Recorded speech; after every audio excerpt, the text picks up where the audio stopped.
কোনো মানুষ যদি দুনিয়াতে আল্লাহ পাকের কোরআনের দিকে মহব্বতের দৃষ্টিতে শুধু তাকায়, শুধু তাকানোর কারণেই আল্লাহ পাকের মহব্বত আল্লাহ তাকে দান করেন। এজন্য কোরআন দেখলেও সওয়াব, শুধুই মাত্র কোরআন দেখা সেটা হেদায়েতেরও কারণ। ডাক্তার নূর মোহাম্মদ নূর এক ঘটনা বর্ণনা করেন। তিনি বলেন, আমরা পাকিস্তানের যে এলাকায় থাকি, ওই এলাকায় একজন যুবক ভাইও আমাদের সাথে থাকে। মসজিদের সামনের কাতারে নামাজ আদায় করে, তাবলিগ জামাতের গাশতে শরিক হয়, তাবলিগ জামাতের বয়ানে শরিক হয়, তাবলিগ জামাতের তালিমের মধ্যে শরিক হয়। মাসে মাসে 3 দিন যাইতে পারে না, তবে যারা যায় তাদের সাথে দেখা সাক্ষাৎ করে মহব্বত প্রকাশ করে। এমনই এক যুবক বলে, হঠাৎ করে আমরা আমাদের মুসল্লি এটাকে হারায় ফেলছি। একদিন আমরা তাকে তালাশ করে পাই না, এ মুসল্লিকে তালাশ করে আমরা পাই না, খোঁজ খবর নিয়ে দেখি না, কোথাও পাই না। জানাশোনার মধ্যে যত মানুষের সাথে পরিচয় ছিল সবার কাছে জিজ্ঞেস করলাম, বলে যে না, আমরা তার খোঁজ খবর জানি না, কোথায় গেছে বলতে পারি না। যে অফিসে চাকরি করে আমরা খোঁজ নিলাম, কারণ একজন আমাদের মুসল্লি হারায় গেছে, দিলের মধ্যে কষ্ট, মুসল্লিটা গেল কই। খোঁজ খবর নিতে অফিসে গেলাম, অফিসওয়ালারা বলল আমাদেরকে না বলেই চলে গেছে, মাসের বেতনও নিয়ে যায় নাই, মাসের বেতন এখনো অফিসে পড়ে আছে, কিন্তু সেই লোকের কোনো খোঁজ খবর নাই। ডাক্তার নূর মোহাম্মদ নূর বলেন, হঠাৎ করে 2 বছর পরে দেখি একদিন ফজরের নামাজে এই মুসল্লিকে দেখা যায়। 2 বছর পরে মুসল্লিকে পায়া বুকের মধ্যে জড়ায় ধরছি, বললাম, ভাই তোমাকে এই যে খোঁজ করলাম, এত তালাশ করলাম, এত খোঁজ খবর তোমার নিলাম, কোথায় গেছিলে? বাসায় পাই নাই, অফিসে পাই নাই, কোথাও তো তোমাকে পাইলাম না, কোথায় গিয়েছিলে? ডাক্তার নূর মোহাম্মদ নূর বলেন, এবার যুবক আমাকে বলতেছে, হুজুর আমাকে ছাইড়া দেন, সবার সাথে একটু মুসাফা করি, সবার সাথে কোলাকুলি করি, তারপরে আমার জীবনের ঘটে যাওয়া এক চরম ঘটনা আপনাদেরকে শোনাই। ডাক্তার নূর মোহাম্মদ নূর বলেন, সবার সাথে মুসাফা করে, সবার সাথে কোলাকুলি করে মসজিদের মাঝখানে বসে গেছে যুবক। দীর্ঘদিন না দেখার কারণে সমস্ত সাথীরা ওইসা জমা হয়ে গেছে। জমা হওয়ার পরে সবাই মিলে বলতেছে, ভাই কোথায় গিয়েছিলে শোনাও। এবার যুবক মসজিদের মাঝে বৈশা সবাইকে ঘটনা শোনায়। যুবক বলতেছে, শুনেন সবাই, আমি যুবক মানুষ, যে অফিসে চাকরি করি, আমার সাথেই পাশের টেবিলে বসে চাকরি করে একজন মেয়ে। দীর্ঘদিন পর্যন্ত একই অফিসে পাশাপাশি বসে ডিউটি করার কারণে তার প্রতি আমার দুর্বলতার সৃষ্টি হয়, আমার প্রতিও এক সময় তার দুর্বলতার সৃষ্টি হয়। প্রথমে কথাবার্তা হয়, এরপরে আস্তে আস্তে আমরা একে অন্যের সাথে ভালোবাসা বিনিময় করি। যুবক মজলিসের মধ্যে সবাইকে বলতেছে, শুনেন, দিন যত গড়ায় আমাদের ভালোবাসা তত গভীরে পৌঁছায়। এক সময় মনে মনে সিদ্ধান্ত নিলাম, এভাবে অন্যায়ভাবে কারো সাথে সম্পর্ক রাখা ঠিক না, বিবাহ শাদী করে নে। আমি যতই মেয়েটাকে বিবাহের কথা বলি, মেয়েটা আমার থেকে আস্তে আস্তে দূরে সরতে চায়, বিবাহে রাজি হয় না। কিন্তু তার প্রতি আমার দুর্বলতা ছিল এমন যে তাকে ছাড়া আমার সময় কাটে না, ঘুম আসে না, খাওয়া দাওয়া প্রায় বন্ধ হয়ে গেছে। তার প্রতি এতটাই আমি আসক্ত, এতটাই তার প্রতি আমি আগ্রহী, তাকে ছাড়া আমার দিন যেন কাটে না। আস্তে আস্তে তার প্রতি আমার আগ্রহ আরো বাড়তে থাকে। যুবক সবাইকে বলতেছে, শুনেন, এক পর্যায়ে তাকে আমি বিবাহের জন্য জোরাজুরি করি, কিন্তু আমি পরবর্তীতে জানতে পারি যে মেয়েটা আসলে মুসলমান না, মেয়েটা হলো খ্রিস্টান।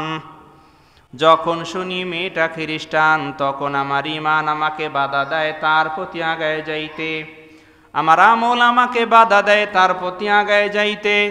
কিন্তু আমার নফস ছিল শক্তিশালী, আমার ঈমান পারে নাই আমার নফসকে ফিরায় রাখতে। আমার ঈমান পারে নাই আমার ভালোবাসাকে ফিরায় রাখতে, যে কারণে আমি খ্রিস্টান হওয়া সত্ত্বেও তাকে বিবাহের জন্য প্রস্তাব দেই। এক পর্যায়ে মেয়ে বলে, যেহেতু বিবাহ শাদীর ব্যাপার, এটা তো আর শুধুমাত্র দুইজনের মাধ্যমে সমাধান হয় না, আমাকে বিবাহ করতে হলে আমার বাড়িতে যেতে হবে, বাবা মাকে জানাইতে হবে, তাদের সম্মতি নিতে হবে। যুবক বলতেছে, তার ভালোবাসা এতটাই অস্থির ছিলাম, এদের বাড়িতে গেলাম, বাড়িতে যা বিবাহের প্রস্তাব দিলাম, এরা কেউ রাজি হলো না। শেষ পর্যন্ত আমাকে শর্ত দিল, একটা শর্ত আছে, যদি তুমি তোমার ধর্ম ইসলাম ছেড়ে দিতে পারো, তুমি যদি আমাদের এই খ্রিস্ট ধর্ম গ্রহণ করতে পারো, তাহলেই কেবল আমার মেয়েকে তোমার সাথে বিবাহ দিতে পারি। আর যদি খ্রিস্ট ধর্ম গ্রহণ করতে রাজি না হও, তাহলে তোমার ভালোবাসার কপালে জুতার বাড়ি মারব, তবুও তোমার সাথে আমার মেয়েকে বিবাহ দিব না। যুবক সবার কাছে ঘটনা বর্ণনা করে আর চোখের পানি ফেলে আর বলতেছে, শোনেন মুরব্বীরা, একটা পর্যায়ে আমি নিজেকে সান্ত্বনা দিতে লাগলাম, এখন তো আমি বেঈমান হয়ে যাব, আল্লাহ পাকের দিন ছেড়ে চলে যাব, এটা তো হতে পারে না। আমি আমার মনকে যতই বুঝাই, আমার মন যেন বুঝ মানে না। আমার মনকে যতই বলি আল্লাহর দিন ছেড়ে যেও না, খ্রিস্ট ধর্ম গ্রহণ করো না, চিরস্থায়ী জাহান্নামী হইও না, মনকে বোঝাইতে চাই, কিন্তু মন আমার মানে না। সর্বশেষ আমার কপাল খারাপ ছিল, খ্রিস্টান হওয়ার জন্যে রাজি হয়ে গেলাম। যুবক কান্না করে আর বলে, একটা সময় খ্রিস্টান হয়ে তাকে বিবাহ করার জন্য রাজি হয়ে গেলাম, এবার মেয়ের বাবার দ্বিতীয় প্রস্তাব। এবার মেয়ের বাবা দ্বিতীয় শর্ত দিয়া বলে, শুধুই মাত্র খ্রিস্টান হলে চলবে না, আপনজন আত্মীয় স্বজন কাউকে কিছু না জানায়া আমার মেয়েকে নিয়ে পাকিস্তান ছেড়ে আমেরিকা চলে যাওয়া লাগবে।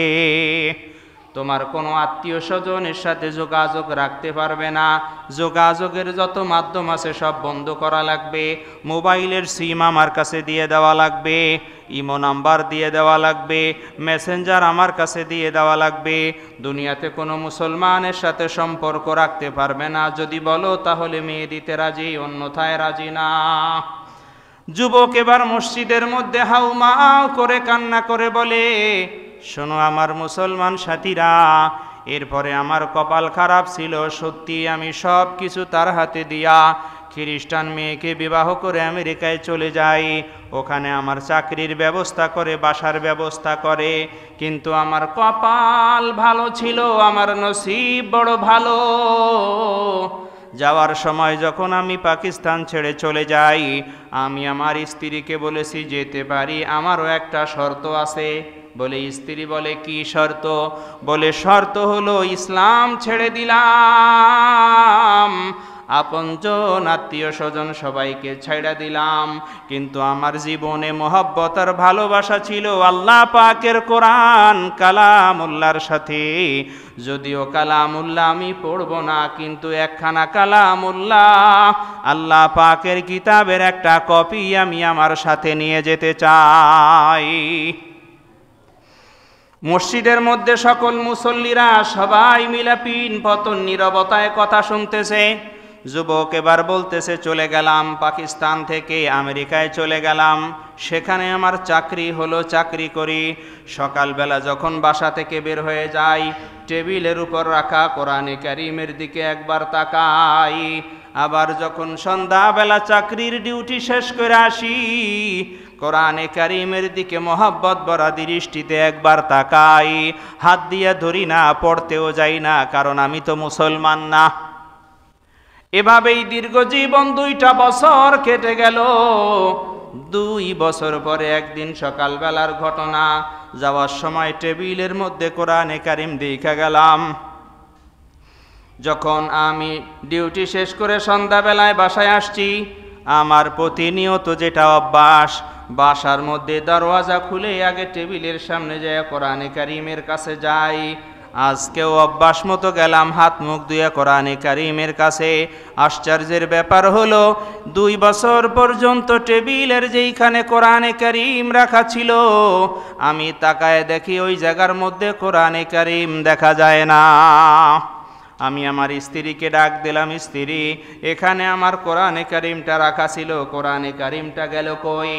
স্ত্রী আমার দিকে তাকায় বলতেছে, যে জিনিস পড়াও যায় না, ধরাও যায় না, আবর্জনা ঘরে রাইখা লাভ কি? ওটাকে ডাস্টবিনে ময়লার মধ্যে ফেলাই দিয়ে আসছি। যুবক বলতেছে, এবার আমার ঘুমন্ত বিবেক জাগ্রত হয়ে গেছে। আমি আমার স্ত্রীর দিকে কড়া নজরে তাকাইলাম। স্ত্রী ভয় পেয়ে গেছে, কারণ বিবাহের পর থেকে এই পর্যন্ত কড়া নজরে কোনোদিন তাকাই নাই। স্ত্রীকে জিজ্ঞেস করলাম কোন ডাস্টবিনের মধ্যে রাখা, স্ত্রী বলে দিল অমুক জায়গায় রাখা। যুবক সবাইকে বলতেছে, মুসল্লি ভাই, বাসা থেকে বের হয়েছি, পায়ে জুতা পরার কথাও মনে নাই, ডাস্টবিনের দিকে দিছি এক দৌড়, দৌড়াইতে দৌড়াইতে যায় দেখি ডাস্টবিনের মধ্যে কোরআনে কারিম পড়ে আছে। যুবক বলে, শুধু কোরআনে কারিম ডাস্টবিনের মধ্যে পড়ে আছে তা না, আমার কাছে মনে হইতেছিল যেন কোরআনে কারিম আমাকে ডাক দিয়ে বলতেছে, যুবক, নিজেকেও জাহান্নামের মধ্যে ফেললি, নিজেকেও ময়লা আবর্জনা কুফুরির মধ্যে ফেলে দিলে, আমি কোরআনের মতো পবিত্র জিনিসটাকেও বুঝি তুমি ডাস্টবিন আর ময়লা আবর্জনের মধ্যে ফেলে দিলে। আমার কাছে কানের মধ্যে মনে হয় যেন কোরআনে কারিমের এই আওয়াজ বাজতেছিল। ময়লা আবর্জনার মধ্যে নেমে কোরআনে কারিমটা তুললাম, নিজের গায়ের জামা দিয়া কোরআনটা ধুইয়া মুইসা পরিষ্কার করে বাসায় আসলাম। আসার পরে স্ত্রীর সাথেও কথা বলি না, কারো সাথে কোনো কথা নাই, নিজের জামা কাপড়গুলি নিজে গুছাইতেছি আর মনে মনে বলতেছি, যেই জায়গায় থাকলে আমি আমার মহব্বত আর ভালোবাসার কোরআনকে ঘরে রাখতে পারি না, আরে এই জায়গায় থাকলে তো দুনিয়া আর আমার জন্যে শান্তির জায়গা হবে না, এখানে থাকলে তো দুনিয়াটা আমার জন্যে শান্তির হবে না, পরকাল তো ধ্বংস হয়েই গেছে, বেঈমান হয়ে গেছি, এই অবস্থায় আর থাকা যায় না, চলে যাই, এমন স্ত্রী আমার দরকার নাই। নিজের জামা কাপড়গুলি সবগুলি গোছায়া ব্যাগের মধ্যে বইরা তাৎক্ষণিকভাবে বিমানের টিকিট কইরা পাকিস্তানে ফজরের নামাজের আগে বাসায় পৌঁছায়েছি।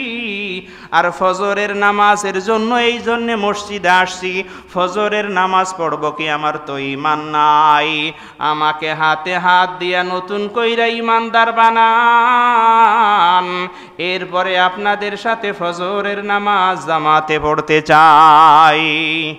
এজন্যে বলছিলাম, কোনো মানুষ যদি কোরআনে কারিমের দিকে মহব্বত আর ভালোবাসার নজরে শুধু তাকাইতেও পারে, এই শুধু তাকানোটাই তার হেদায়াতের জন্য যথেষ্ট হয়ে যায়।